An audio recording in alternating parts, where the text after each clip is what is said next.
ang mga kwento ng pag-ibig, kwento ng buhay at kwento ng pag-asa dito sa Barangay Love Stories. Love Stories.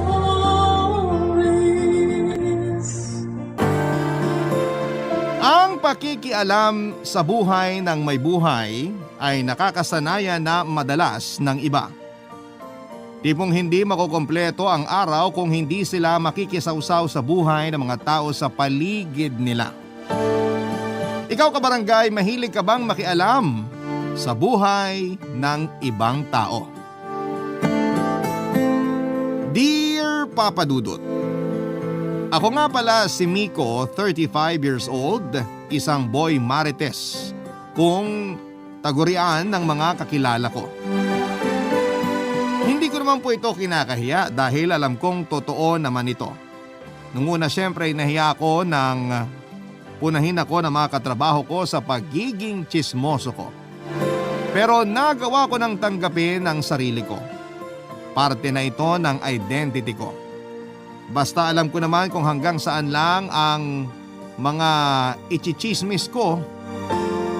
Hindi naman ako katulad ng iba na sagad na kung makasira ng buhay. Pangkatuwaan lang itong chismis para sa akin. Lalo na kapag nasa opisina ako at walang ginagawa. Dahil sa tagal ko na kasi sa trabaho ay petics na rin po ako dahil alam ko na ang pasikot-sikot. Mabilis ko lang natatapos sa mga inaabot na trabaho sa akin. Kaya marami akong libreng oras.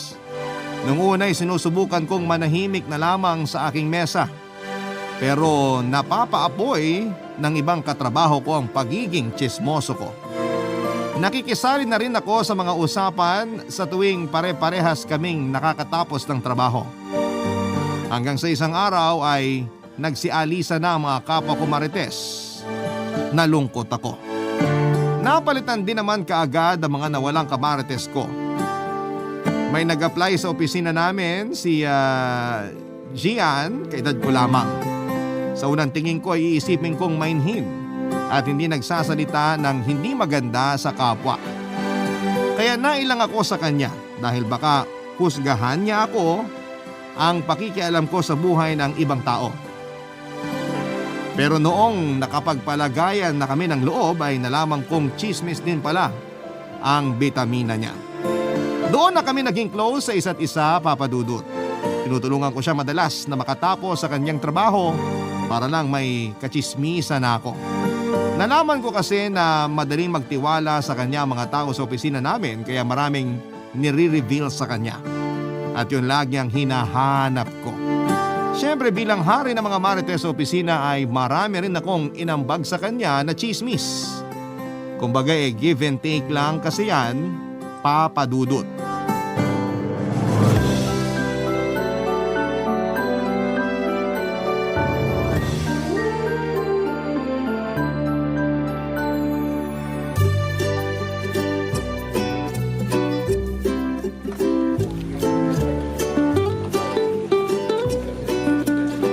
Jean? Jean! Oh, bakit? Bakit ka tinawag ni Daisy kanina? Secret! Huwag mo nga ako ma-secret-secret dyan. Sabihin mo na. Anong meron? Ikaw talaga basta chismis? Grabe ka. Dali na bago pa tayo maabutan ng boss natin. Tapos mo na ba yung work mo? Hindi pa. O tapusin mo muna yan tsaka tayo mag-usap, okay? Huwag ka nga nang bibitin dyan. Sabihin mo na ngayon. Mamaya na! Hindi ako makaka-concentrate sa work kung hindi ko malalaman kung ano yung sinabi ni Daisy sa'yo. Hay nako, Miko. Wala ka talagang pinalalagpas na chismis, no? Magre-resign na raw si Daisy. Naku, kala ko naman kung ano na. Hindi ka ba na-shock man lang doon? Sa 8 years ni Daisy dito sa opisina, 9 years na pinagkakalat na magre-resign na siya. Sumobra pa nga ng 1 taon, no? Tibuyang si Daisy. Hoy, seryoso ba? Bakit lagi naka-high heels at lipstick?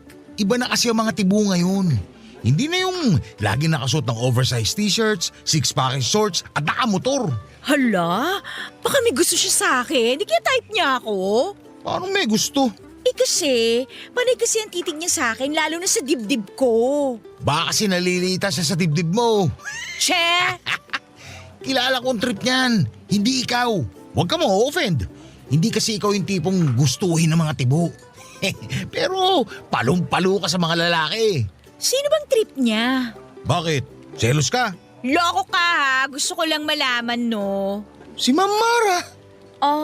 Mahilig pala siya sa 50 anyos na manang. Mukhang bitter ka na. Hindi ikaw ang trip ni Daisy ah. Parang malabo naman kasing matripan niya si Ma'am Mara. Wala naman kasing kagusto-gusto ron no. Kanya-kanyang taste lang yan. Mahilig ako sa kilawin. Ikaw, gusto mo ba? Ayoko nga! O di, gets mo na yung sinasabi ko. Saka alam mo yan si Daisy, kama lang ang habol niyan sa mga babaeng trip niya. Malakas ang takot niya sa commitment. Kaya pala hindi siya obra sa akin kasi sinasamba ko ang salitang commitment. Konti na lang, isipin ko na type mo si Daisy. Ano, ireto na ba kita? Curious lang ako, no? Yan ang gusto ko sa'yo. Curious ka. Diyan ako nagsimula. Tingnan mo ngayon, batikan chismoso na ako. At proud ka pa talaga, ha? Achievement to sa akin. Hindi lahat ng lalaki kaya maging relevant na chismoso. Ewan ko sa'yo. Bumalik ka na nga sa trabaho mo. Baka basita na naman tayo ni Ma'am Mara niyan. Kapag may nalaman kang intriga kay Mamara, sabihin mo kagad ha. O ikaw ang magsabi sa akin. Ikaw tong malapit sa kanya, no? Bago lang ako dito. Pero marami nagtitiwala sa'yo rito. Kaya pag may nalaman ka tukol sa kanya ha, huwag ka mahiya magchismis sa akin.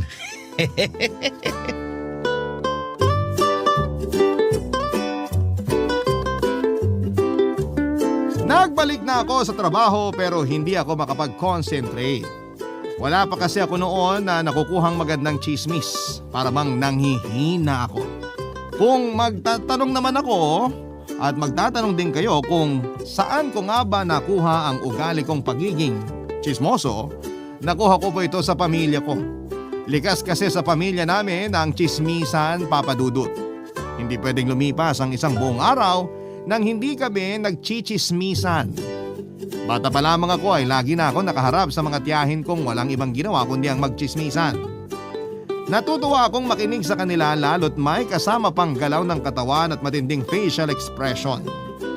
Hindi ko na kailangang manood ng telebisyon dahil sa kanila lang ay naaaliw na ako. Sinasali na rin ako noon sa chismisan dahil ako ang madalas nilang pain sa mga gusto nilang pakialaman ng buhay, Papa Dudut. Masaya naman akong nakakapag-deliver noon ng chismis sa kanila. Kahit papaano ay na-validate ang pakiramdam ko. Sa ganong paraan lang kasi ako noon napapansin sa pamilya namin. Kaya dahil doon ay masasabi kong magaling talaga ako. Kahit nakalayo na ako sa anino ng mga chismosang pamilya ko ay nagpatuloy pa rin ako sa pagpapakalat ng chismis. Nakaugalian ko na talaga yon. Hindi na ganong kadaling baguhin yon. Wala rin naman akong plano kasi sa totoo lang ay nare-relax ako kapag may intriga akong nalalaman sa buhay ng ibang tao. Parang kahit papaano ay na-excite ako dahil makulay at puno ng intriga ang buhay nila. Hindi kagaya sa akin na puro bahay at trabaho lang ang pinagkakaabalahan. Walang masyadong exciting na ganap sa buhay ko, Papa Dudut, kaya nga siguro wala rin akong naririnig na chismis sa akin. Kasi wala namang masyadong importanteng nangyayari sa akin. Kaya hindi ako pwedeng maging artista kasi wala silang mahahagilap na chismis sa akin. Pwede pa ako maging blind item host sa mga celebrity TV shows. Baka roon ako pumatok dahil mas marami pa akong alam na makukulay na pangyayari sa buhay ng ibang tao kesa sa akin mismo, Papa Dudut.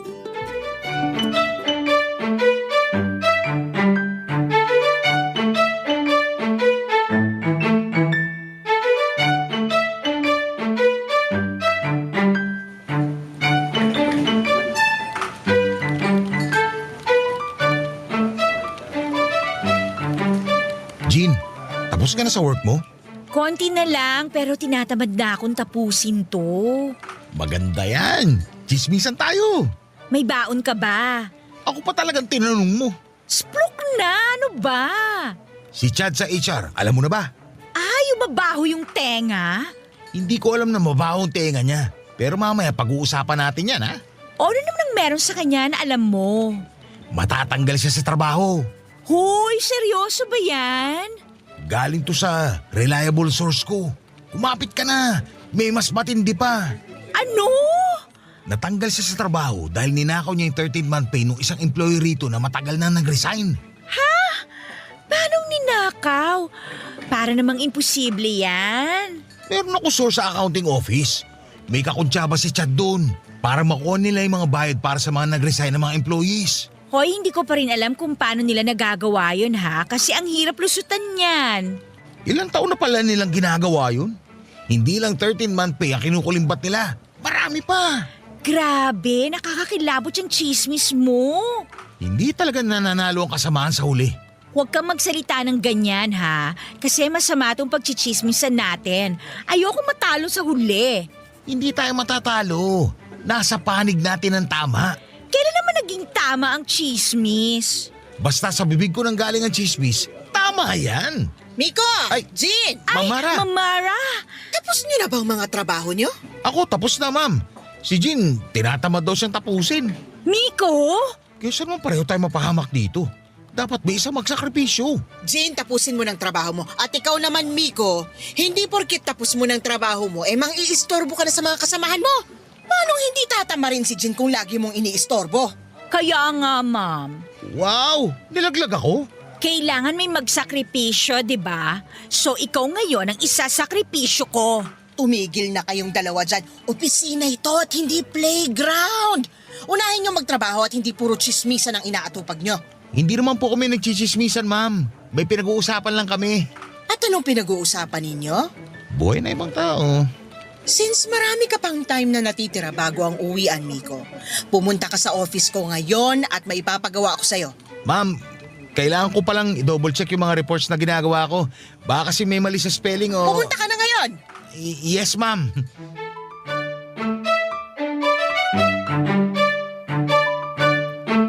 Papadudot naglakad na si Ma'am Mara papasok sa kanyang opisina. Napakamot na lamang ako sa ulo ko habang pinagmamasdan si Jean na paimpit na tumatawa mula sa kanyang mesa. Binato ko siya ng stapler at nakita yon ni Ma'am Mara. Mas lalo tuloy siyang naggalit sa akin. Pinagmadali niya akong pumasok sa kanyang opisina, Papadudot, at nadapa pa ako sa kakamadali ko dala ng takot. Nakita tuloy ng mga kaopisina ko ang mga nangyari. Napahiya ako. Nagngingit-ngit ako sa galit kay Ma'am Mara. Bad mood na naman kasi siya at ako ang pinagtripan niya. Ganon kasi siya. Kapag mainit ang ulo niya ay dinadamay niya kaming mga under niya. Kaya hindi ako naging malapit sa kanya. Kaya sa tuwing nakikita ko siya ay iniiwasan ko siya, Papadudot.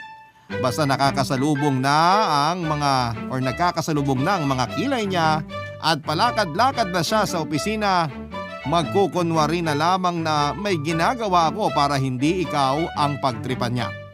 Nasanay na ako sa ganon, kaso ang mali ko ay naabutan niya kami ni Jean na nagchichismisan. Sakto pang bad mood siya noon. Nung nasa loob na ako ng opisina niya ay pinagalitan niya ako sa pangiistorbo kay Jean. Kahit na hindi naman niya alam ang buong kwento ay pinagalitan pa rin niya ako. Hindi niya ako hinayaang mag-explain. Nasaktan tuloy ang pagkalalaki ko. Lalo't nakabukas pa noon ang pintuan niya habang pinapagalitan ako. Nakita tuloy ng mga kaopisina ko kung paano niya ako bulyawan. Sa gilid ng mga mata ko, alam kong pinag-uusapan na nila ako. Sa wakas, meron na rin silang latest issue para sa akin. Hindi ko alam kung anong mararamdaman ko noon, Papadudot. Natagalan din ako sa opisina ni Ma'am Mara. Marami siyang sinasabi sa akin na hindi ko na inintindi dahil mas iniintindi ko ang galit ko sa kanya. Kaya pagkalabas ko ng opisina niya, pinangako ko sa sarili ko na hahalongkating ko ang buhay niya. Siya naman ang magiging una sa listahan ko ng mga taong sisiraan ko ang buhay gamit ang kapangyarihan ng chismis. Barangay Love Stories. Barangay Love Stories. Dinamdam ko noong pinagalitan ako ni Ma'am Mara, Papadudot. Hindi ako natuwa sa pagpapahiya niya sa akin. Hindi ko kasi gusto na ipahiya ako sa ibang tao, lalo na sa mga kakilala ko. matagal bago ako makalimot sa ginawang hindi maganda sa akin ng ibang tao. Minsan nga ay hindi na talaga ako nakakalimot pa. Kinikimkim ko lahat ng galit sa tao na yon at madalas ay gumagawa ako ng paraan para makaganti. Sa nakalakihan kong pamilya ay ganon lagi ang patakaran. Wala akong planong putulin ang nakasanayan ng pamilya namin. Sa tuwing may nananakit, nang nararamdaman ko ay nakalista na ang taong yon para gantihan ko. Kaya naman pinangako kong makakaganti ako kay Ma'am Mara. Kahit sa anong paraan, hindi ko pwedeng hayaan na lamang ang ginawa niya sa akin. Kailangang may magawa ako para naman maipagtanggol ko ang sarili ko. Kaya naman ang ginawa ko ay nangalap ako ng impormasyon kay Ma'am Mara. Malihim si Ma'am Mara at hindi siya pala kwento at malapit sa aming mga hawak niya. Kaya nahirapan ako sa una na makaalam ng mga bagay-bagay tungkol sa kanya. Pero dahil na rin sa tulong ng social media accounts ay naging posible ang paghahanap ko ng mga detalye sa kanya. Isang araw ay tinapos ko ang lahat ng trabaho ko para sa buong linggo. Kailangan ko kasi ng sapat na oras para makakalap ng mga impormasyon tungkol kay Ma'am Mara. Hindi ko muna yon sinabi kay Jean para hindi maudlot. Pero wala naman akong balak na itago sa kanya yon. Si Jean naman talaga ang unang taong pagsasabihan ko ng chismis tungkol kay Ma'am Mara. Pero gusto kong ilatag yon sa kanya kapag kompleto na.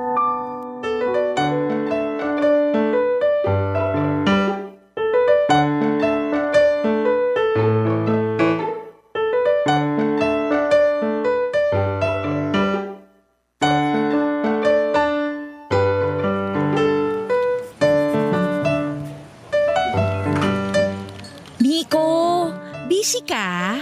Oo, Kape muna tayo. busy nga eh. Mabilis ka lang namang nakakatapos ng trabaho eh. Lika na, sama mo na ako magkape. Uhaw na yung kaluluwa ko. Pasama ka na muna sa iba. May ginagawa pa ako. Ano bang ginagawa mo? Bakit parang hindi mo maiwan-iwan yan, ha? Basta, magkape ka na nga lang dun. Hindi na. Naiintriga ako sa ginagawa mo. Work ba yan? Basta nga. Chismis yan! Ano? Huwag mo na akong linlangin, no? Hindi ka mag-e-effort ng ganyan kung hindi yan dahil sa chismis. Umamin ka na nga. Ano bang latest? Ganyan na ba talaga ang tingin mo sa akin? Chismoso? Oo, no? Ano pa ba? At hindi ka naman mali. Sabi ko na eh! Dali na, anong meron? Sinong target mo? Si Ma'am Mara. Si Ma'am Mara? Sige, lakasan mo pa. Paabutin mo hanggang doon sa dulo ng EDSA. Ay, si Ma'am Mara? Oo, marami na ako nakalap sa kanya na impormasyon. Ang taray! Kabugin ba naman ang reporter ng GMA News? Seryoso nga ako. Ito ang purpose ko sa buhay for this month. Kakagat ako dyan! Anong nalaman mo sa kanya? Konti pa lang eh.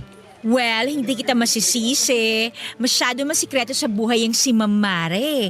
Minsan nga iniisip ko, baka pati sarili niya pinaglilihiman din niya. Ilang araw na nga ako nag-check ng social media accounts niya. Ang dami ko nang ginawang fake account sa Facebook. Pero hindi niya ina-accept yung mga friend request ko. Malamang hindi siya mag-a-accept ng friend request kung hindi niya kilala. Bakit kaya hindi mo na lang siya i-add sa sarili mong Facebook? Sinubukan ko na yan. Hindi rin niya in-accept. Hindi ka talaga niya gusto, no? Charot. Huwag kang nga sumarot dyan. Alam naman natin pareho na totoo yung sinabi mo. Hindi niya talaga ako gusto. Natsitsyempohan ka lang niya pag mainit ang ulo niya. Ang galing mo rin kasing tumiming eh. Ramdam ko naman na may issue talaga siya sa akin. Kaya naman ako ngayon ang gagawa ng issue tungkol sa kanya. Ay hala, may pagganti. Hindi ko pa rin makalimutan yung ipinahiya niya ako last time. Galit pa rin ako sa kanya.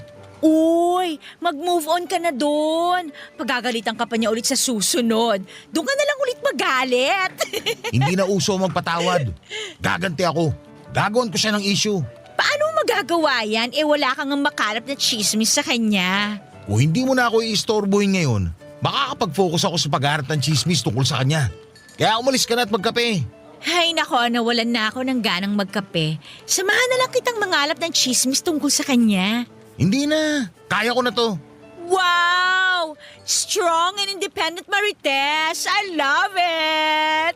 Napagalitan, nasaktan, gaganti. Yan ako ngayon. Natawa na lang si Jean sa sinabi ko, Papa Dudut.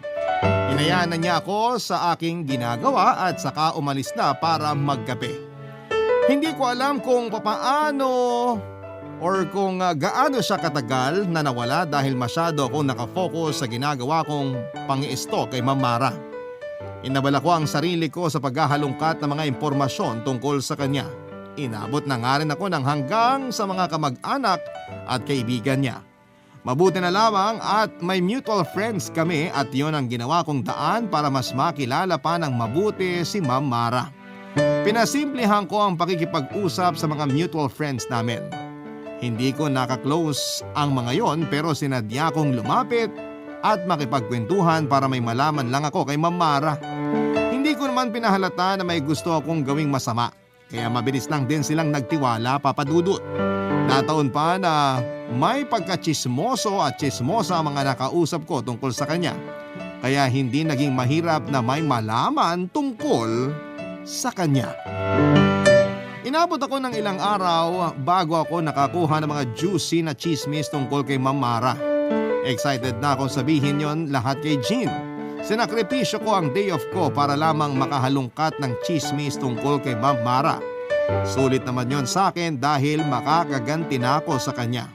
Nagbunga lahat ng hirap ko at lakas ng pagkonsumo ko sa internet ng aming trabaho. Marami na akong nalaman tungkol kay Ma'am Mara.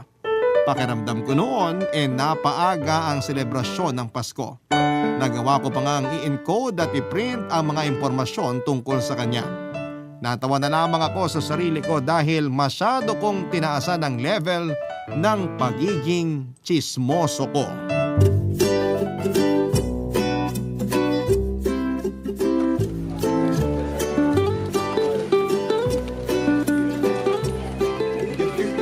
Wow ha! Mabuti naman at pumayag ka na rin magkape kasama ako. Busy nga ako nung mga nakaraan, di ba?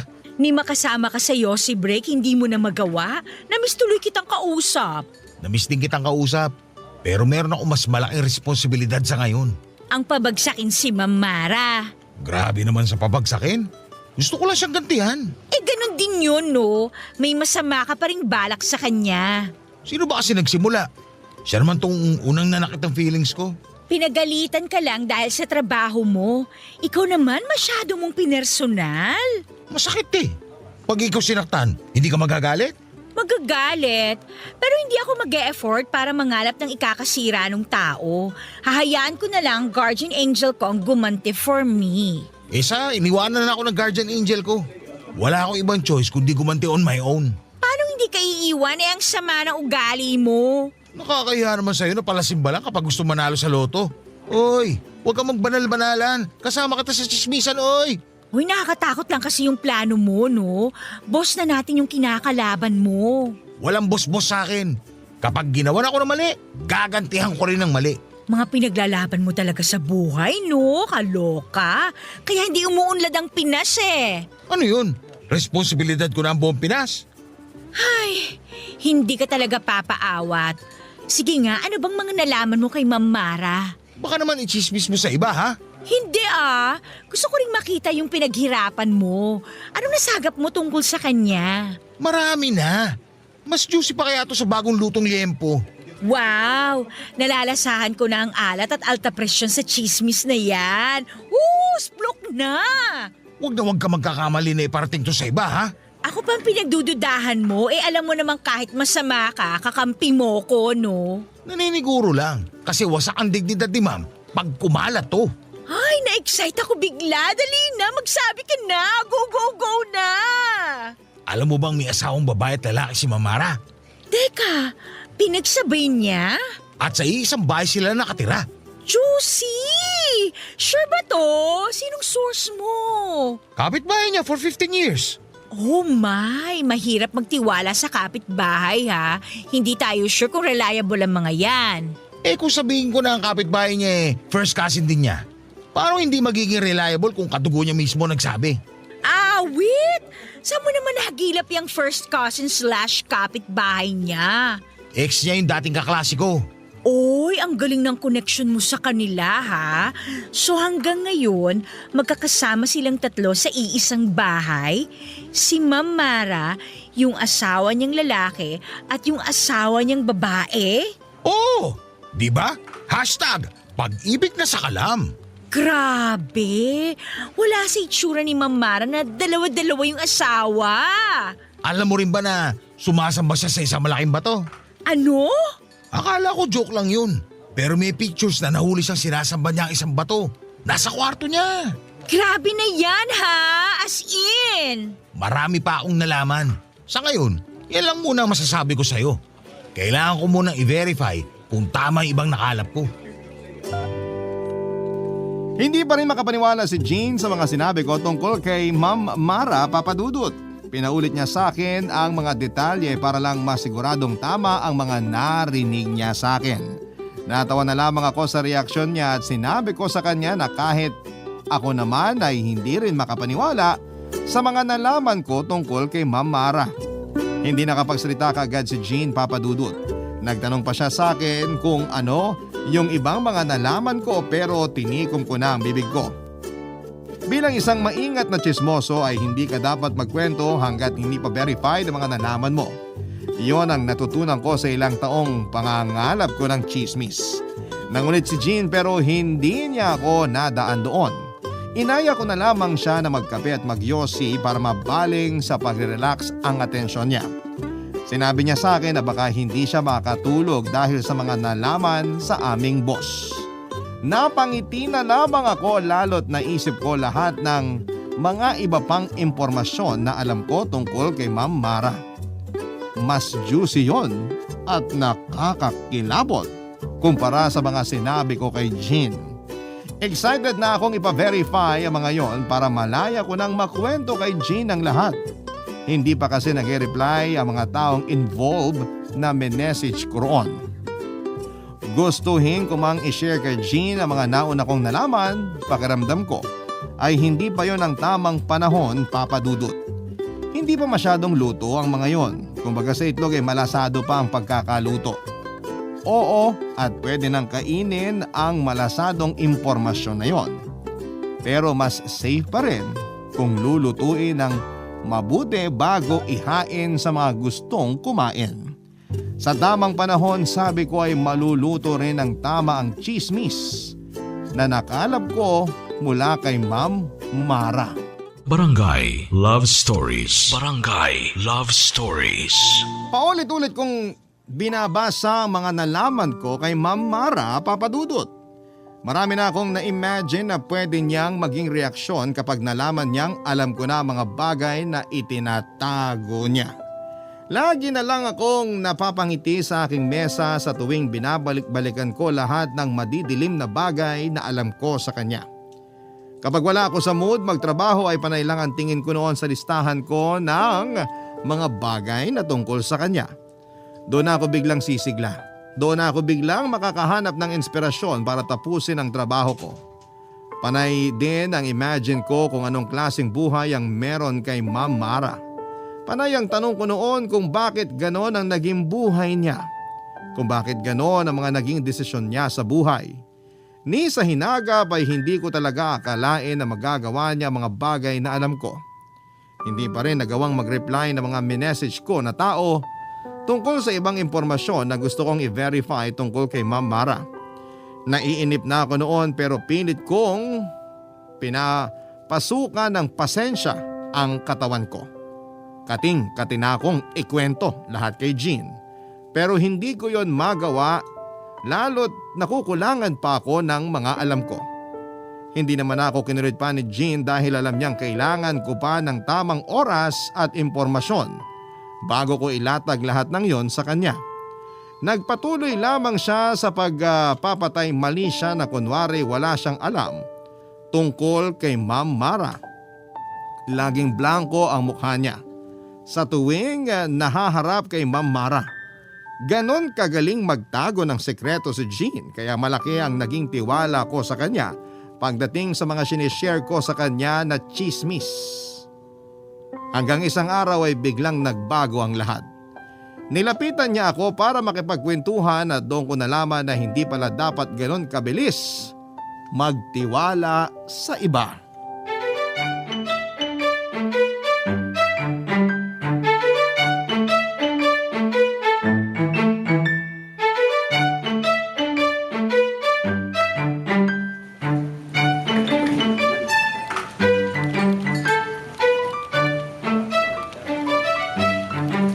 Miko! Bakit? Busy ka pa rin? Pahinga muna sa mga chismis kay Ma'am Mara. O bakit naman? Napagod na rin ako maghintay sa mga source ko. Hala, wala pa rin nagre-reply sa kanila? Oo, online naman yung iba pero hindi nagre-reply. Yung iba naman, sinin lang ako. Nakakalungkot, nakakawalang pag-asa. Pero hindi ka dapat sumuko ha. Malapit ka na sa goal mo. Hindi talaga ako susuko. Kailangan ko lang magpahinga. Saka, napapabayaan ko ng trabaho ko. Dami ko tuloy backlog. Gusto mo tulungan na kita sa trabaho mo? Para may time ka pa para mag-verify ng chismis tungkol kay Ma'am Mara. Sipag mo bigla. Gusto lang kitang tulungan sa balak mo kay Ma'am Mara, no? Bakit biglang naging supportive ka dyan? Di ba ayaw mong gumanti ako? Ang exciting naman kasi ng mga nalaman mo tungkol sa kanya eh. Gusto ko pang may malamang iba.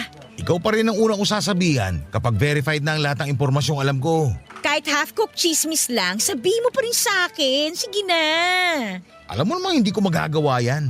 Mas masarap pa rin kapag lutong-luto ang chismis. Eh bakit sa steak, masarap pa rin naman kahit hindi masyadong luto yung karne. Hindi kasi steak si Mamara. Isa siyang manok.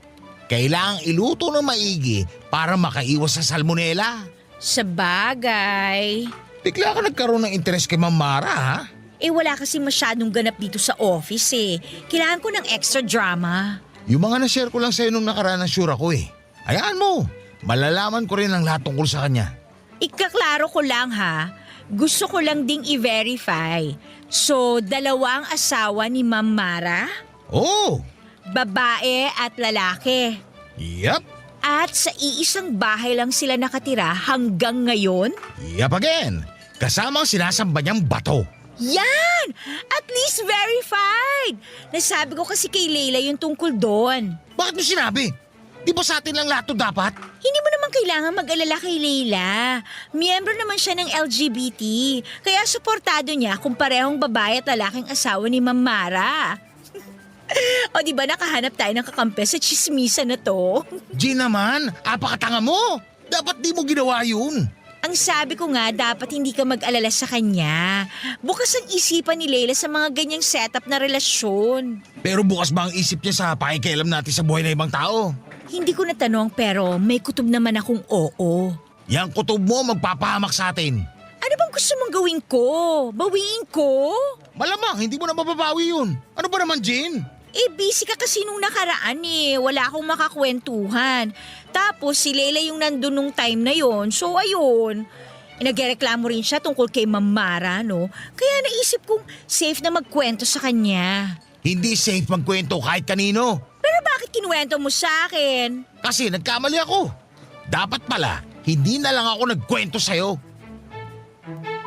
Ang laki ng tampo ko kay Jean after kong malaman na pinagsabi niya kay Leila ang mga nalaman kong chismis kay Ma'am Mara.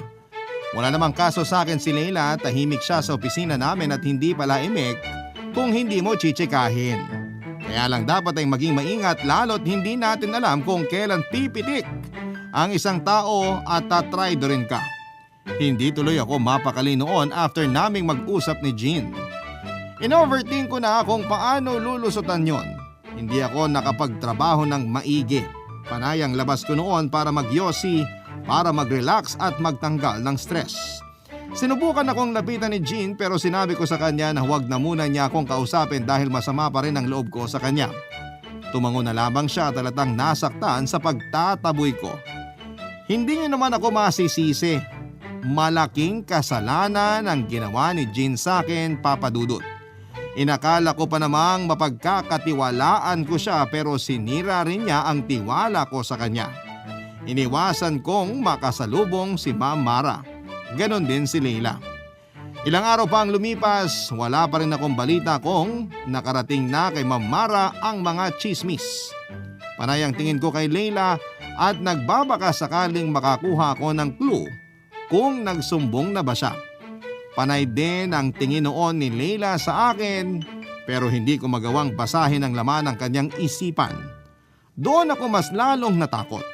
Hindi na rin ako ginulupan ni Jean.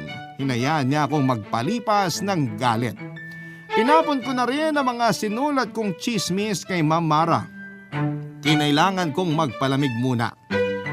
Nang hinayang ako sa mga pinaghirapan ko, inansend ko na rin ang mga messages ko sa Facebook sa mga kakilala namin ni Ma'am Mara. Mahirap na ang ma-screenshot at mapabasa kay Ma'am Mara. Kailangan ko munang magpahinga sa chismis. Yun ang paraan para mawala na ang stress ko at mawala na sa radar ni Ma'am Mara. Nagbalik na lamang ako sa pagfo-focus sa pagtatrabaho ko hanggang isang araw.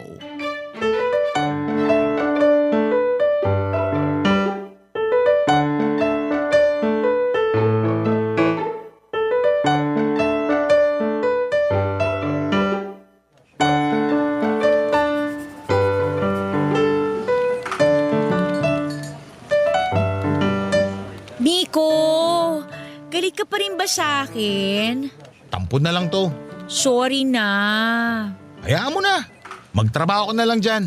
Marami pa tayong dapat tapusin. Baka naman tinatapos mo na rin ang friendship natin, ha? Muntik na. Dahil muntik mo na rin ako ipahamak. Tahimik lang naman si Leila. Ano ka ba? Tahimik din kung umatake ang mga ahas at buhaya. Alam mo ba yon? Huwag ka na mag-overthink. Wala rin namang nalaman si Ma'am Mara, no? Tingnan mo, ilang araw na pero tahimik pa rin siya. Yun nga ang nakakatakot kapag tahimik na. Alam mo may mga binabantayan na yan para silain. Galawang buhay at ahas. Basta ako, kampante ako na hindi nakalabas ang chismis natin tungkol kay Ma'am Mara. Paano hindi nakalabas? Nakapasok na nga kay Leila yan, di ba? Kasi nga… Miko, Ay, Mamara? sumunod ka sa akin sa office ko. Madali ka. Ano po yun, ma'am? Pumasok ka sa office ko at isara mo ang pintuan. May kailangan po ba kayo, ma'am? Natapos mo na ba yung pinapagawa ko sa yung report para sa branch natin sa Commonwealth? Tinatapos ko na po ngayon. Inuna ko po kasi yun para ron sa Makati.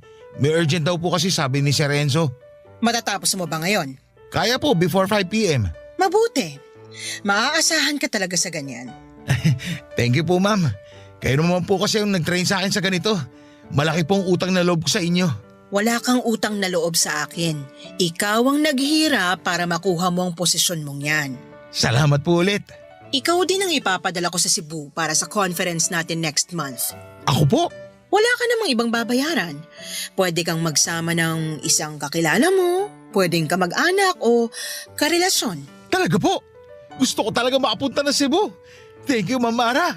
Ipasa mo lahat ng detalye mo at ng makakasama mo papuntang Cebu sa admin natin before Tuesday next week para may ayos ng budget. Galingan mo ron dahil ikaw ang representative ng opisina natin. Hindi ko po kayo ipapahiya, ma'am. Thank you po sa opportunity na to. May iba ka pa bang tanong? Wala na po. Good. Idedemanda nga pala kita dahil sa mga pinakalat mong chismis tungkol sa akin na meron akong 2 asawa at sumasamba ako sa bato. Ma'am?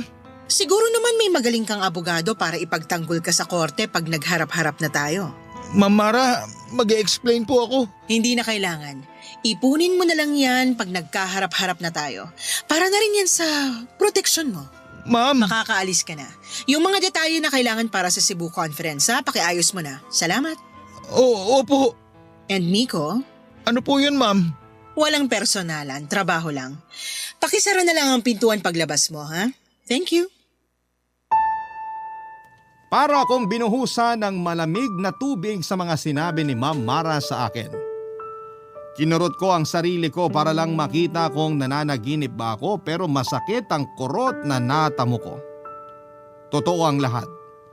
Nanginginig akong lumabas ng opisina ni Ma'am Mara at hindi rin ako nakalakad kaagad at nanatili lamang ako nakatayo sa harapan ng pintuan ni Ma'am Mara. Hindi ko alam kung ano ang uunahin noon, ang mag-isip ba o tumakas sa opisina namin. Napansin ng mga katrabaho ko na para akong nababalisa. Tinignan ko sila na kunwari ay normal lang na araw yon, Papa Dudut. Sinikap kong maglakad ng mabilis pabalik sa aking mesa. Lahat halos ay nakatingin sa akin. Hindi ko alam kung meron na ba silang alam o wala pa. Hanggang ngayon ay hindi ko pa rin alam ang gagawin. Pinasahan na ako ng letter mula sa attorney ni Ma'am Mara sa kasong handa nitong ipataw sa akin. Naiyak na lamang ako habang paulit-ulit kong binabasa yon. Hindi ko magawang maghanap ng abogado dahil nabigla pa rin ako sa mga nangyari. Hindi ko pa rin magawang iproseso ang lahat. Hindi ko na magawang malapitan si Ma'am Mara sa hiya dahil sa mga nangyari. Profesional pa rin sa akin si Ma'am Mara kahit gano'n na ang nangyari. Parang sa aming dalawa, kahit ako ang maraming nalaman na nakakahiya sa kanya ay para bang ako itong mas napahiya sa lahat. Kaya gusto ko sanang humingi ng tulong sa inyong lahat na mga tagapakinig ng programang Barangay Love Stories. Gusto ko pong malaman kung ano nga ba ang dapat kong gawin sa sitwasyon ko. Mukhang desidido na si Ma'am Mara sa kanyang demanda laban sa akin. Lubha itong nagpahirap sa akin. Lalo na't nalaman na rin ng buong opisina ang nangyari. Halos wala na akong mukhang maiharap sa kanila, Papa Dudut. Ang dating tsismoso ay siya namang ngayong tampula ng tsismis. Sana ay magawa niyo kung matulungan sa aking kinakaharap. Abangan ko po ito sa inyong Facebook Live sa Barangay LS. Muli maraming salamat po ang inyong kapuso at kabarangay forever, Miko. Nagustuhan ng iyong napakinggan? Ituloy yan via live stream sa www.gmanetwork.com/radio. Barangay LS 97.1 forever. Ang mga kwento ng pag-ibig, kwento ng buhay at kwento ng pag-asa dito sa Barangay Love Stories. Love Stories.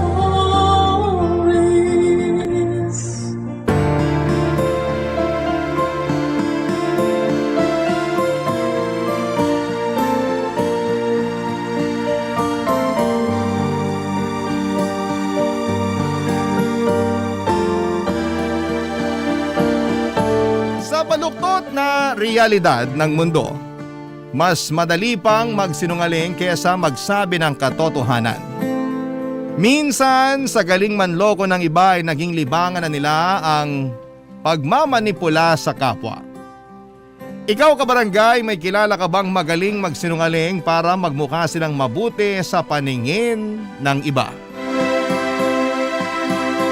Dear Papa Dudut, magandang araw po sa inyo. Ako po si Eros, 37 years old na ngayon at electronic engineer sa isang manufacturing company dito sa Pampanga.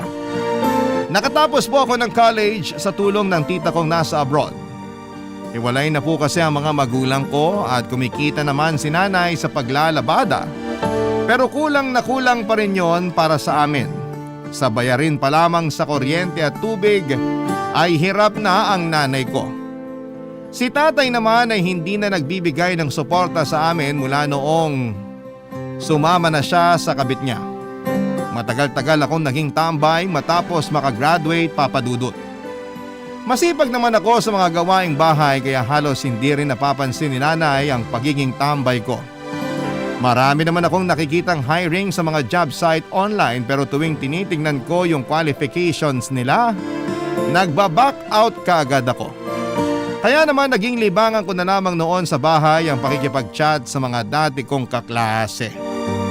Mahilig din akong sumali sa mga group chat ng mga single at doon ko na nga po nakilala si Yana. Maganda siya at may kaya ang pamilya niya. Kakabreak lamang nila ng boyfriend niya at naging karamay niya ko noon. Naging magkaibigan kami ng mahigit 1 buwan at pagkatapos noon ay sinubukan ko na siyang ligawan. Pero bago niya ako sagutin ay hiniling niya na magkita muna kaming dalawa, Papa Dudut. Nakipagkita ako kay Yana gaya ng hiling niya. Agad naman niya akong sinagot at mabait siya at galante. Palagi siyang nagbibigay sa akin ng kung ano-anong regalo kahit na wala namang okasyon. Hindi ko naman inililihim sa kanya ang estado ng buhay namin. Wala naman problema yon sa kanya dahil hindi naman daw niya hinahangad na magkaroon ng boyfriend na mayaman para may manlibre sa kanya. Noong 3 buwan na kami ni Yana, may nakilala naman ako sa isa sa mga group chat na sinalihan ko. Si Jillian. Maganda siya, mas masayang kausap at mas galante. To the point na pati groceries ko ay sinasagot na niya. Kagaya ni Yana, napaniwala ko rin siya sa mga katangian kong hindi naman totoo. Lalo na sa mga achievement ko na agad niyang nagustuhan sa akin, Papa Dudut.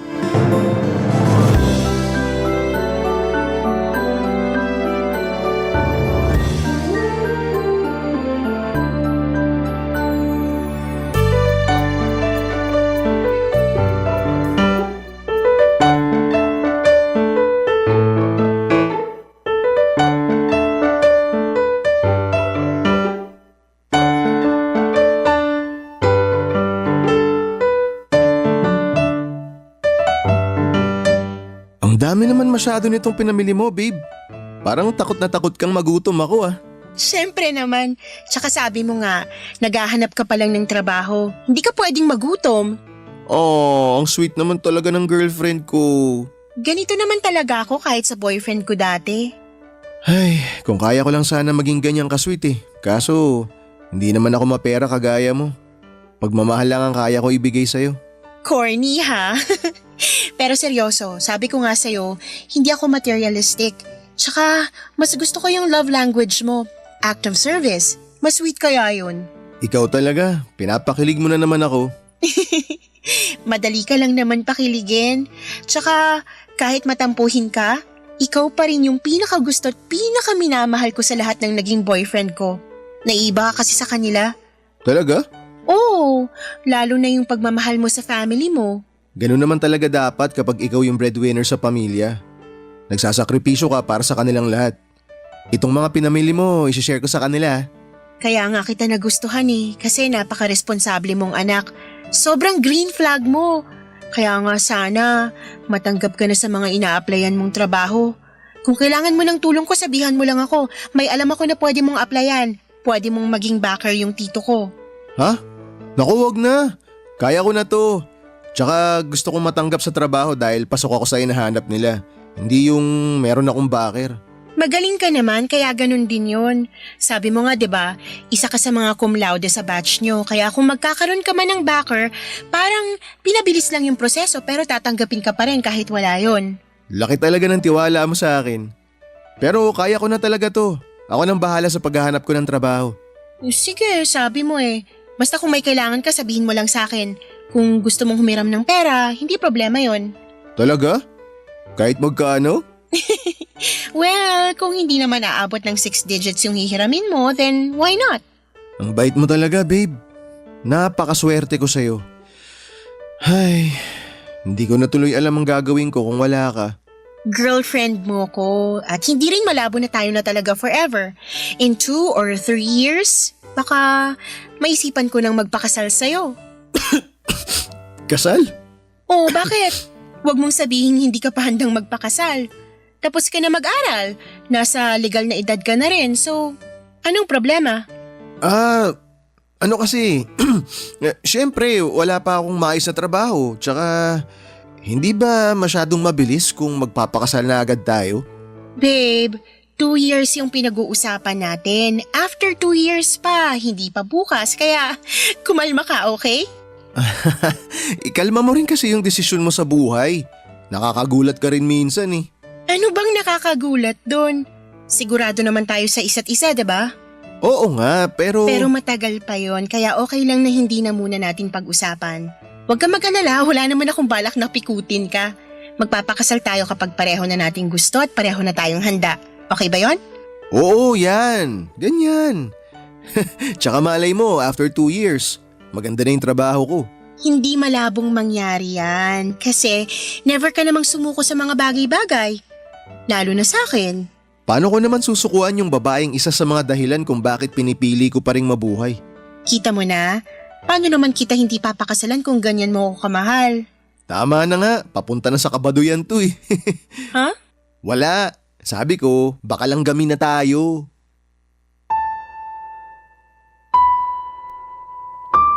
Papadudot, gusto ko naman talaga si Jillian, pero aaminin ko na kahit kami na noon ay hindi pa ganon kalalim ang nararamdaman ko para sa kanya. Pero lahat ng gusto ko sa isang babae ay nasa kanya na, kaya hindi naman siya mahirap na mahalin. Mas nangibabaw lang siguro noon sa akin yung pakinabang niya kesa sa anumang nararamdaman ko. Ngunit kahit gustuhin ko si Jillian ay batid ko naman na hindi pwedeng magtagal ang relasyon namin dahil kami pa rin ni Yana. Kapag nalaman nito na may iba pa akong karelasyon ay siguradong malaking gulo yon.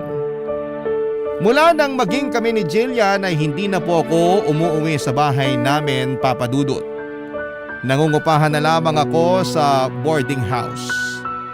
6,000 ang renta sa kwarto. May isang double deck sa loob nito at sapat na space para sa maliit na mesa at para sa mga gamit ko.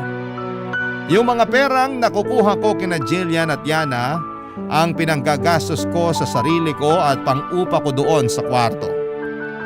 Nang malaman ni Joni na malapit lang sa pinapasukan niya ang boarding house ay nakihati siya sa akin sa renta para makatipid at hindi masyadong mapagod sa biyahe.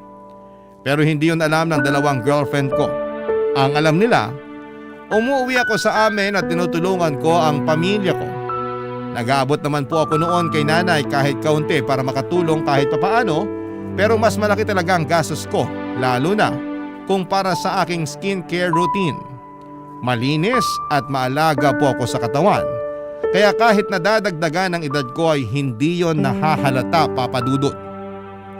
Sa mga unang buwan na pinagsasabay ko sina Yana at Jillian ay medyo naging smooth pa yon dahil wala naman silang nahahalatang kakaiba sa ikinikilos ko. Isa pa ay patas din ako sa kanila pagdating sa oras. Mabuti na lamang at pareho silang may trabaho kaya hindi kami madalas na nagkikita. Pero yung kaibigan ko ang tila konsensyang palaging bumubulong sa akin, Papa Dudut.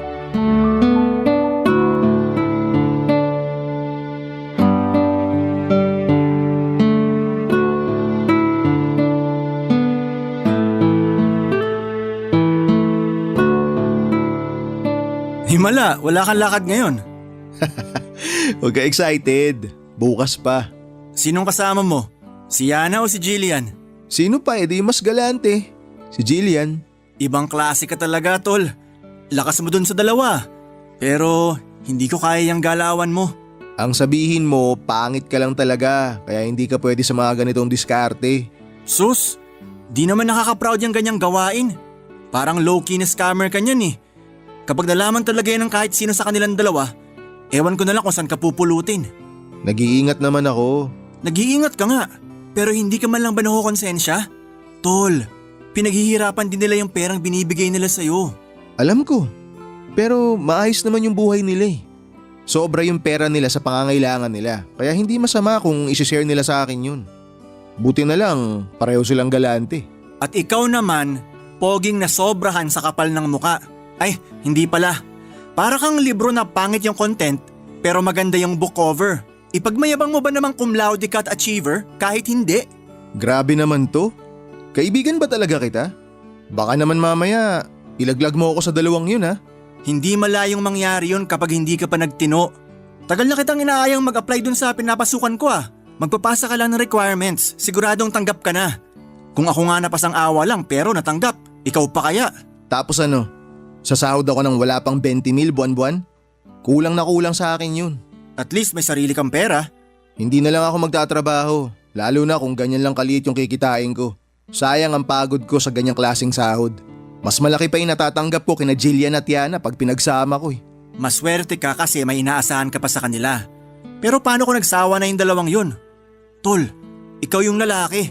Ang pangit namang tingnan kung sila na lang palagi yung gumagastos para sa'yo. Eh ikaw lang yung nakakaalam sa ginagawa ko, di ba? Kaya wala akong dapat na alalahanin. Sa ngayon oo ako pa lang. Pero kapag may iba nang nakaalam nito, tapos yung kalokohan mo. Pati ikaw, tapos ka rin. Ang malala niyan, baka ipakulong ka pa nila sa laki ng natanggap mo mula sa kanilang dalawa. Hindi ko kailangan matakot. May kapalit naman lahat ng binibigay nila eh. Pinapasaya ko sila. Alam mo, Hirap kasi sa kanilang mapepera, masyadong malungkot yung buhay. Siyempre ako tong walang-wala pero handa naman akong pasayahin sila. Gets mo? Kita mo naman, di ba? Hulog na hulog silang dalawa sa akin.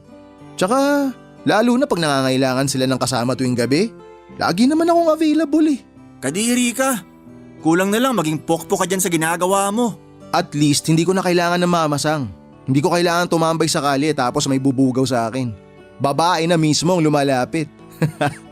Kaya kung ako sa'yo, manahin mo tong style ko. Walang kapagod-pagod at walang kahirap-hirap pero buhay na buhay. In short, batugan ka. Praktikal pare, hindi batugan.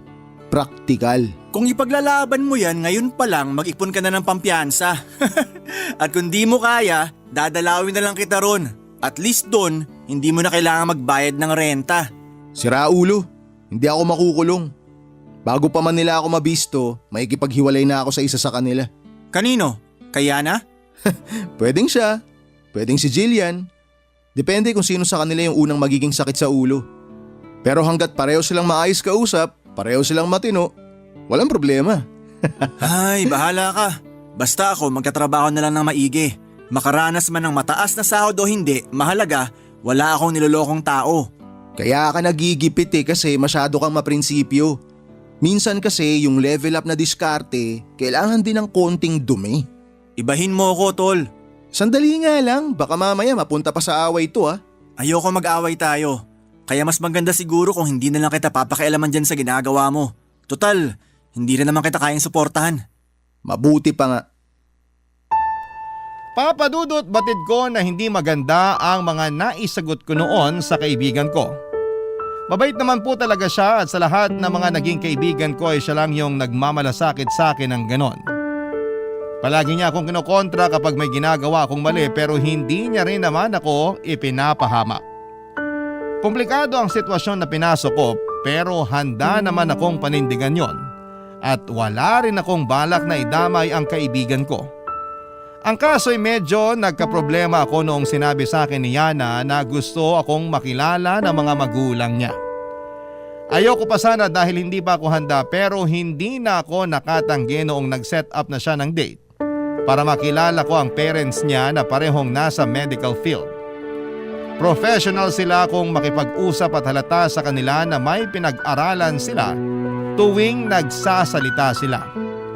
Halos hilingin ko noon na lumubog na ako sa kahihiyan habang napagtatanto ko kung gaano kalaki ang diferensya ng pamilya naming dalawa. Nagustuhan naman ako ng mga magulang niya gaya ni Yana na paniwala ko rin sila sa mga achievement ko na hindi naman totoo. Ang alam nila valedictorian ako nung elementary at high school at cum laude naman nung college. Hindi ko naman masabing mahina ang utak ko pero isa lang talaga akong average student, papadudot. Isa pa sa naging problema ko nang hilingin naman sa akin ni Jillian na makabisita sa bahay namin. Dahil nga may pagkamaselan siya sa pagkain at kalinisan ay hindi ko siya maisama sa bahay namin noon. Papadudot, malinis naman sa bahay ang nanay ko. Pero alam ko pong hindi magiging komportable doon si Jillian kaya palagi ako nagdadahilan. Pero kung nakalusot ako kay Jillian, kabaligtaran naman kay Yana dahil alam niya ang address ko. Ay sinorpresa niya ako isang beses, papadudot. Barangay Love Stories. Barangay Love Stories. Papadudot, sinorpresa ako ni Yana sa bahay namin. Hindi ko alam kung paano ko siya noon iwi-welcome. Pero nakakatuwa lang na hindi naman siya nag-inarte. Ang kagandahan sa kanya ay marunong talaga siyang makisama. Kahit na may pagkamaarte siya ay hindi naman siya maselan sa pagkain noon. Laking pasasalamat ko na lamang na nasa bahay ako noong pumunta siya at para hindi ako mabuko ay sinabihan ko na lamang si nanay na huwag masyadong magkukwento noon kay Yana. Maayos naman ang naging pagbisita niya sa amin. Sinabi niya na wala naman akong dapat na ikahiya dahil malinis naman ang bahay namin at mabait naman ang nanay ko. Madali lang din pagsabihan yung mga nakababata kong kapatid kaya nakahinga talaga ako ng maluwag noon. Pero nang makauwi na si Yana ay doon na ako pinagalitan ng nanay ko. Hindi ko man lang daw sinabi na may girlfriend na ako at bibisita pa sa bahay. Tulad ko ay nahiya rin si nanay, pero sa kabilang banda naman ay nagustuhan niya si Yana. Wala siyang kaalam-alam na ginagamit ko lamang ito para sa mga kabalastugan ko sa buhay. Papadudot, hindi nagtagal ay nalaman na ni Jillian na nangungupahan ako sa isang boarding house. Idinahilan ko na lamang noon na kalilipat ko lamang doon para malapit ako sa mga ina-applyan ko.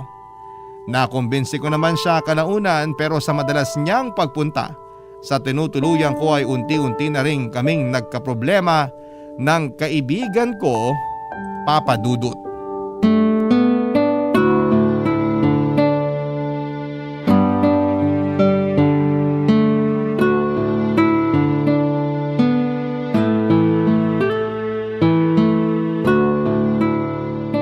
Uy, tol. Parang ang tahimik mo naman yata masyado. Maninibago ako sa'yo. Nasabi ko na nung nakaraan na hindi na ako makikialam sa mga ginagawa mo. Pero tol naman, kahit konting respeto lang naman sana. Anong pinagsasabi mo dyan? Yung madalas sa pagpunta ni Jillian dito, wala namang problema sa akin hanggat hindi ako nakakagambala sa privacy nyo. Pero yung nangyari kagabi, hindi na tama yun tol. Nasa iisang kwarto lang tayo at double deck pa tong hinihigaan natin. Kahit hindi ko kayo nakikita kasi nasa itaas ako, alam ko kung ano yung ginagawa nyo. Yun ba? Pasensya na tol. Hindi lang talaga napigilan. Kung gusto nyo maglampungan, mag-check-in na lang kayo. Sa halip na makapagpahinga na ako pag uwi ko rito, napupuyat pa ako sa pag-alog ng higaan ko. Pasensya ka na talaga. Hindi ko naman kasi mapagsabihan si Jillian na wag na muna pumunta rito eh. Kung gano'n naman pala, edi sana sinabi mo kaagad sa akin. Pwede naman ako maghanap ng malilipatan. Kaya ko mag-adjust basta may maayos lang na usap. Hindi yung nagbabastusan tayo rito. Teka nga sandali tol. Ano yung sinasabi mong nagbabastusan? Parang sobra ka naman yata magsalita. Ako? Sobra? Nakita mo ba ako nagdala ng babae rito? Tapos nakipag-sex this oras ng gabi habang nagpapahinga yung kasama ko sa kwarto? Tol, may pagkamaloko rin ako. Pero may respeto ko sa mga taong kasama ko. Kapag alam ko nga na kailangan nyo ng privacy, lumalabas na lang ako minsan eh. Pero ikaw, parang nakalimutan mo nang makisama. Di ikaw na marunong makisama. Isa lang naman ang solusyon dyan eh. Kung di mo na ako kayang pakisamahan, di umalis ka na. Alam mo, sa totoo lang, hindi pa kikisama yung kailangan mo ngayon. Ang kailangan mo, yung taong kasing bastos mo. Tsaka sa pagkakaalam ko, may karapatan naman ako magreklamo kasi nagbabayad din ako ng renta dito. Pero sige, para wala nang gulo, aalis ako. Pagbigyan mo lang ako kahit hanggang sa Sabado. Pagka-uwi ko, hahanap na ako ng malilipatan ko. Yan, ganyan. Tama yan. Baka sakaling kapag mag-isa ka na, maintindihan mo na rin ako. Naiintindihan kita. Kahit nga hindi ka nakainti-intindi, ako na lang yung nagpapasensya.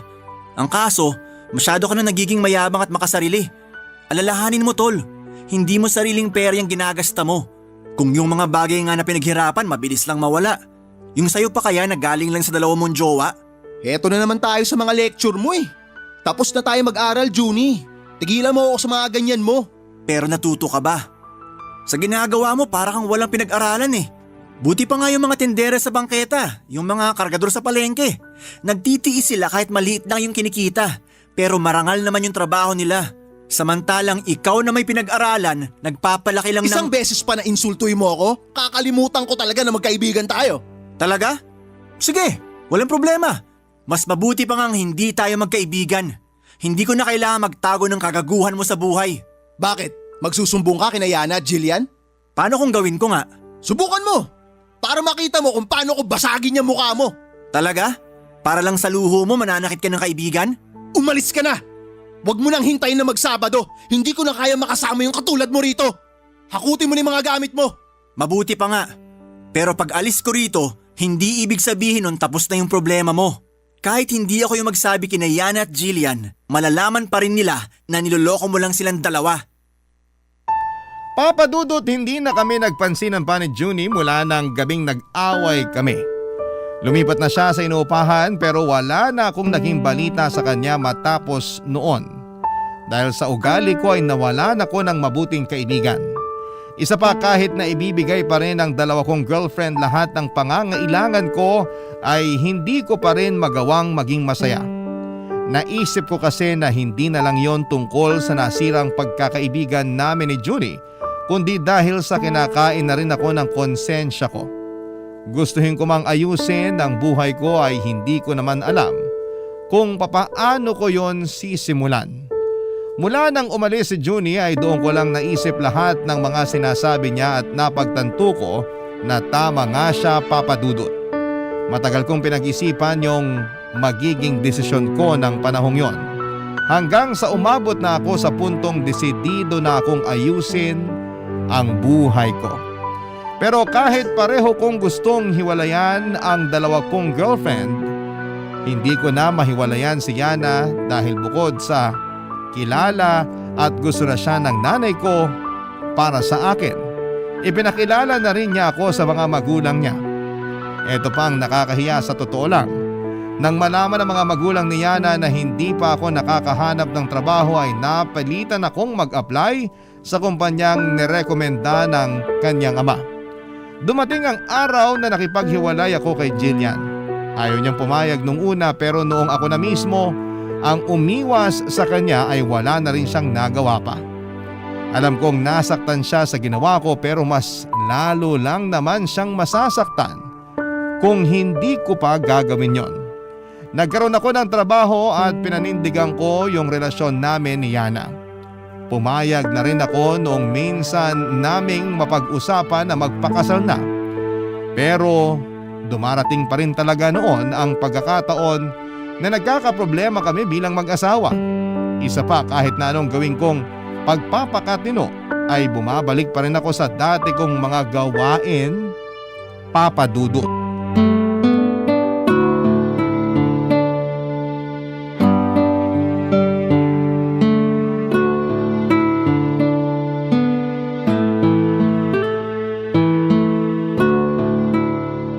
Han, mukhang malalim yung iniisip mo. 3 years na pala tayong kasal. Oo nga, 3 years na. Han, gusto ko nang magkaanak. Ha? Bakit naman gulat na gulat ka? 3 years na tayong kasal, Han. Tsaka gustong gusto na rin ni mami at daddy ng apo. Pagbigyan naman natin sila. Han naman, hindi pa ganun kalaki yung ipon ko. Hindi ko pa kayang gastusan yung para sa panganganak mo pag nagkataon. Buti sana kung papayag ka ng mga anak sa public hospital. Kung pera lang yung pinoproblema mo, ako nang bahala ron. Tsaka sa tingin mo ba, papayag yung parents ko na mga anak ako sa public hospital? O tapos ano? Sasabihin ng mga magulang mo na ako yung asawa mo pero sa kanila ko inaasa yung gasto sa panganganak mo. Bakit ba parang ang sama-sama ng tingin mo sa parents ko? Kasi magkaiba tayo ng estado sa buhay. Ako, galing ako sa sobrang hirap na pamilya. Kayo, ni minsan sa buhay nyo, hindi kayo nakapag-ulam ng toyo at mantika. Tsaka alam mo, sa totoo lang, lagi ako nanliliit tuwing tinatanong ako ng daddy mo tungkol sa pamilya ko. Wala namang kaso sa amin kahit na mahirap kayo. May narinig ka bang pangiinsulto sa parents ko? Wala naman, di ba? Tinulungan ka pa nga nila na magkatrabaho eh. Ay oo nga pala, tinulungan nila ako. At habang buhay ko ng utang na loob yun sa kanila. Hindi mo yun utang na loob. Ikaw pa rin naman yung nagtatrabaho, hindi sila. Tulong yun. Tsaka never naman silang nanumbat eh. Kahit na. Basta hindi pa ako handang magkaanak tayo. Hayaan mo muna makapag-ipon ako. Kung hihintayin pa kitang makaipon, baka hindi na tayo magkaanak. Paano mo naman nasabi yan? Hindi mo ba talaga alam kung bakit? O nagmamaang-maangan ka lang? Ay, alam ko na kung saan papunta tong usapan na to. Kaya tigilan mo na to. Okay? Please naman, Han. Kahit isang anak lang. Kaya naman kitang bigyan pero wag muna ngayon. Mahirap bang intindihin yun? Oo. Sobrang hirap mong intindihin. Lahat naman ginawa ko na para sa'yo. Ito lang yung hinihiling ko pero hindi mo pa ako mapagbigyan? Han, hindi lahat ng hiling na pagbibigyan agad. So kailan pa? Ako na lang ba palagi ang mag-a-adjust para sa ating dalawa? Ayoko na makipagtalo, okay? Magpahinga na tayo. May pasok pa tayo bukas sa trabaho. Hindi!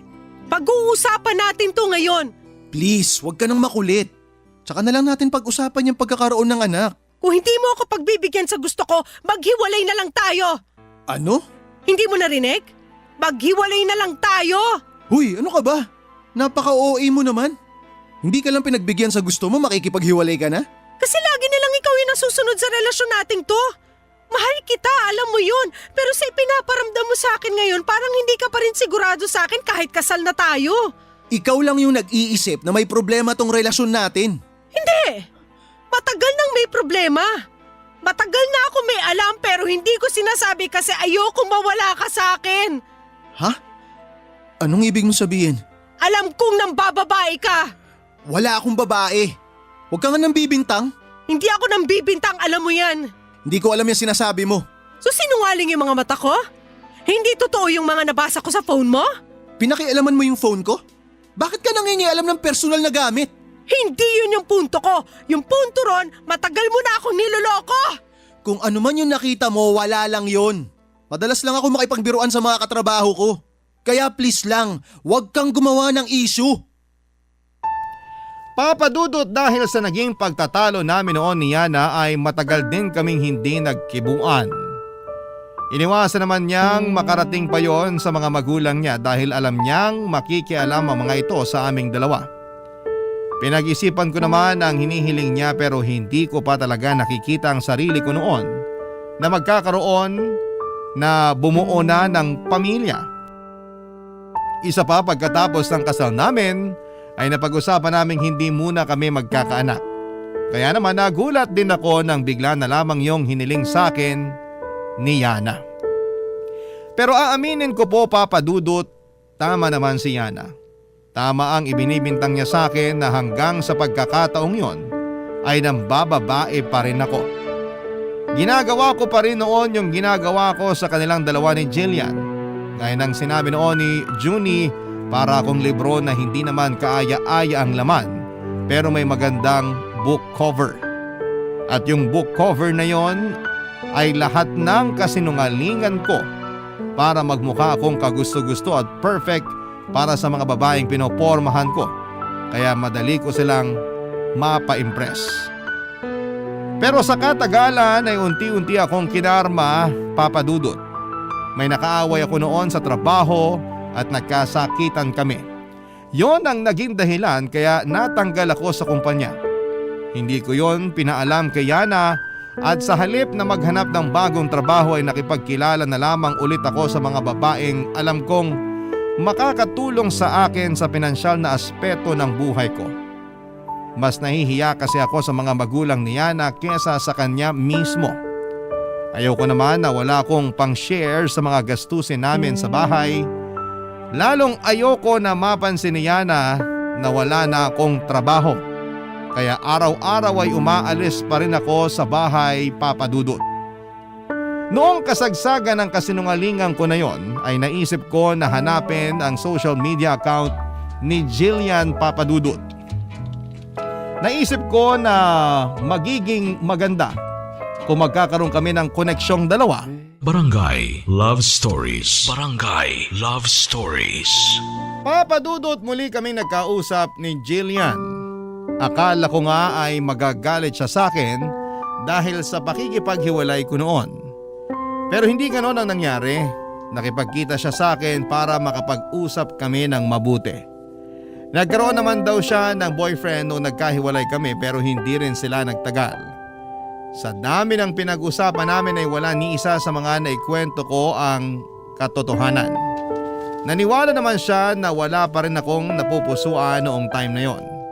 Siyempre hindi ko sinabi sa kanya na asawa ko na si Yana. Yung tungkol naman sa pagkakatanggal ko sa trabaho, ang sabi ko ay kusa ako nag-resign dahil pinag-iinitan ako doon. At sa ilang oras lang ng pag-uusap namin ay parang bumalik kaagad kami sa dati. Gusto niya na magkabalikan ulit kami noong sinabi kong single pa rin ako. Siyempre hindi naman ako tumanggi sa kanya, Papa Dudut. Yun naman talaga ang gusto kong mangyari. Ang maging kami ulit at matulungan niya ako sa problema ko sa pera.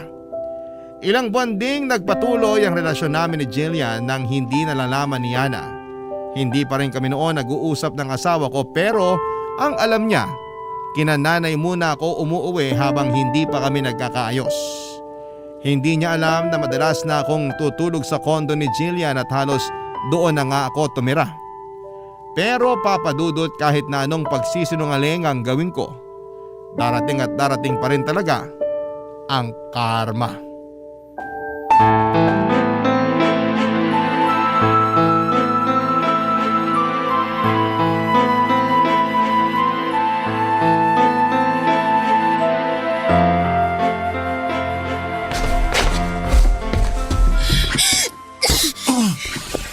Ano ba yun?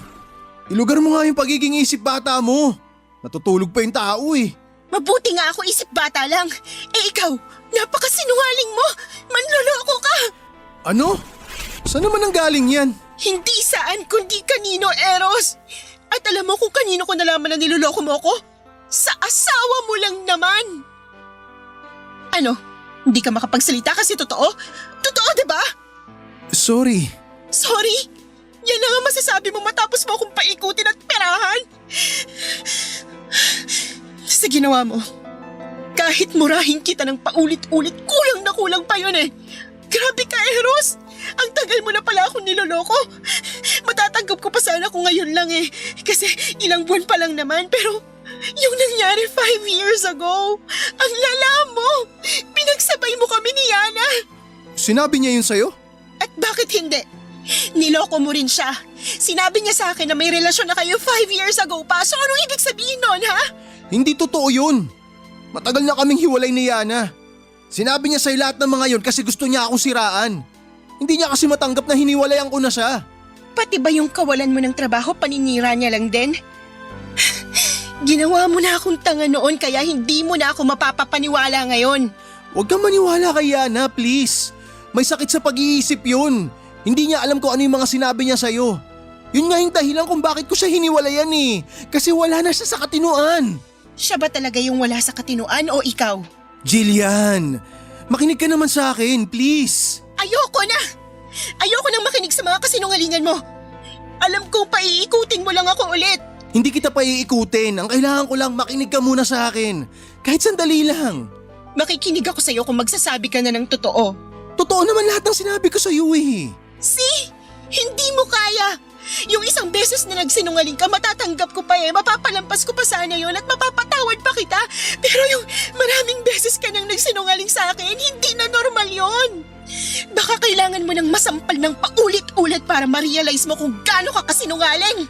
Bakit ba ayaw mong maniwala sa akin? Alam mo, sana humahaba yung ilong mo kada nagsisinungaling ka para malaman agad ng mga babae na manloloko ka at wala ka nang mabiktima. Sabihin mo nga sa akin, ilan na kami ha? Ilan na kaming mga babaeng napaikot mo at napaniwalang napakabuti mong lalaki? Kung paano mo ako nakilala nung una, yun yung totoong ako, Jillian. Wala akong ginawang mali. Hindi kita niloko. Hindi ko mahal si Yana. At wala rin akong ibang babae gaya ng iniisip mo. Eros naman! Maawa ka rin sa sarili mo. Kung ibang tao lang siguro ako, pagbabayarin kita sa ginawa mong panloloko sa akin eh. Hindi sana ako papayag na hindi kita magagantihan pero masyadong mahina ang loob ko para sa mga ganong bagay. At sinamantala mo naman yun. Hindi ka man lang ba nakokonsensya? Ewan ko sa'yo. Tigilan mo na nga yung kadramahan mo. Uuwi na ako. Ganito ba lagi yung ginagawa mo? Sa halip na ayusin yung problema, tinatakasan mo na lang kasi duwag ka. Hindi ako duwag. At mas lalong hindi ako manloloko gaya ng ibinibintang mo. Kaya kung wala ka ng magandang sasabihin, aalis na ako. Ito na rin yung huling beses na magkikita tayo. Ang kapal ng mukha mo! Ikaw pa talaga yung may lakas ng loob na sabihin yan? Pero sige, umalis ka. Huwag ka nang magpapakita sa akin. Sana karmahin ka sa lahat ng ginawa mong panloloko sa amin! Papa Dudut, nagkatotoo ang hiling ni Jillian na sana'y karmahin ako sa mga ginawa kong panloloko. Bumalik ako noon kay Yana pero hindi na niya ako tinanggap muli. Pinalayas niya ako sa apartment na tinutuluyan namin at sinabi na rin niyang makikipaghiwalay na siya sa akin. Sinubukan ko, Papa Dudut, na bumalik sa pamilya ko. Akala ko ay itataboy din ako ng nanay ko kagaya ng ginawa sa akin ni Yana at Jillian. Pero tinanggap niya ako matapos kong sabihin sa kanya ang katotohanan. Yun pa lang ang unang beses na nagsabi ako ng purong katotohanan sa tanang buhay ko. Pero ni katiting na panghuhusga ay wala akong nakita sa mga mata ni nanay. Pinatawad niya ako kahit matagal ko silang pinabayaan, Papa Dudut. Tinanggap niya ulit ako bilang anak niya at yon ang nag-motivate sa akin para ayusin na talaga ang buhay ko. Nang matanggal ako sa trabaho ay nahirapan akong makahanap muli ng bago. Pero para hindi ako matenga ng matagal sa bahay at makatulong sa nanay ko kahit papaano ay ibinenta ko yung ibang mamahaling sapatos, sombrero at alahas ko na galing kina Yana at Jillian. Kalahati ng pinagbentahan noon ay ibinigay ko kay nanay. Bumili naman ako ng second hand na laptop na magagamit ko sa trabaho kung sakali. Saka po ako naghanap ng online job, Papa Dudut. Pinasok ko ang freelancing. Nagtuloy-tuloy ito hanggang sa makaipon ako ng paunti-unti. Binigyan ko ng maliit na puhunan si nanay mula sa maliit na naipon ko para makapagsimula siya ng maliit na tindahan. Nangako ako na palalakihin pa namin yung tindahan pag nagtuloy-tuloy ang swerte ko sa trabaho. Mahigit kalahating taon na rin po ang lumipas noon na hindi kami nag-uusap ni Jillian. Tuluyan na kaming nawala ng komunikasyon pero hinahanap ko ang social media account niya kung saan niya ako in-unfriend. Alam ko na hindi niya agad mababasa ang message ko pero nagpapadala pa rin ako ng mensahe sa kanya para humingi ng tawad. Umaasa ako na kahit na hindi niya i-accept ang message request ko ay mabasa niya ang mensahe ko. Papa Dudut, tungkol naman sa asawa ko, ilang beses ko na siyang sinubukang amuin. Pinuntahan ko siya sa apartment na tinitirhan namin noon pero hindi na pala siya roon umuuwi. Hanggang sa nalaman ko na lamang na bumalik na siya sa mga magulang niya. Pero sa kabila ng pag-iwas niya sa akin ay hindi ko siya sinukuan. Gumawa ako ng paraan para magkalapit kaming dalawa, Papa Dudut.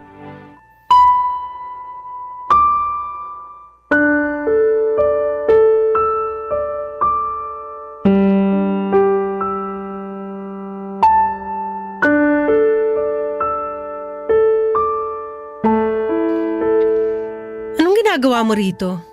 Alam na ng parents ko yung ginawa mo kaya hindi ka na pwede rito. Gusto lang sana kitang makausap. Gusto kong humingi ng tawad sa lahat ng mga nagawa ko sa'yo. Hindi na ako maniniwala sa'yo, Eros. Mali ko ba? Baka mamaya isa na naman to sa mga kasinungalingan mo. Han, hindi. Hindi naman kita pipiliting maniwala eh. Gusto ko lang talagang humingi ng tawad sa'yo. Sa lahat ng mga panloloko ko. Kung iniisip mo yung tungkol kay Jillian, wala na kami. Siya na mismo yung nakipaghiwalay sa akin. Buti naman at hindi na siya nagpakatanga sa'yo. Nakakaawa nga siya eh. 2 beses mo nang pinagsamantalahan yung kabutihan niya. Paano mo nga pala nalaman yung tungkol sa kanya? Alam mo naman siguro na pinagdududahan na kita, 'di ba? Nagtanong-tanong ako sa mga kaibigan mo sa trabaho. Nakakatawa lang kasi inilaglag ka sa akin ng mga kaibigan mo. Ibig sabihin nun, hindi ka rin naging mabuti sa kanila. Sabagay, hindi na nakakapagtaka. Magaling ka lang naman sa mga taong may pakinabang sa'yo eh.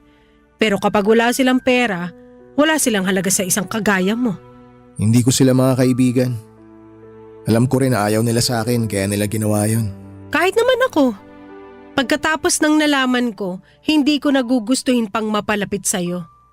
Hindi ka naman siguro tanga para hindi mo maintindihan kung gaano kasakit yung ginawa mo sa akin. Tsaka sigurado ako na hanggang ngayon, marami ka pa ring nilolokong babae.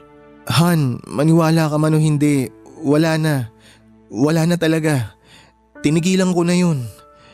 Nagkausap na rin kami ni nanay. Okay na kaming dalawa. Meron na nga rin pala akong trabaho. Work from home. Mas malaki yung kinikita ko ngayon kesa sa trabaho ko dati. Kaya makakaipon na ako para sa baby natin. Baby natin? Huwag na, Eros. Baka karguhin na naman kita kapag nagsama tayo ulit. Lakas ng loob mong sabihin noon na magsulo na tayo pero ako rin naman pala yung magbabayad ng renta sa apartment. Bigyan mo naman ako kahit isang pagkakataon pa. Please, Yana. Nagsasayang ka lang ng oras. Umuwi ka na. Wala kang mapapala sa akin. Kung ayaw mo nang makipagbalikan sa akin, okay lang. Naiintindihan ko yun. Pero sana mapatawad mo pa rin ako. Gusto mong mapatawad kita? Sige, bibigyan kita ng isa pang pagkakataon. Pero sa isang kondisyon. Kakausapin mo yung mga magulang ko. Ano? Ba't di ka makasagot? Ano pa nga bang aasahan ko sa'yo?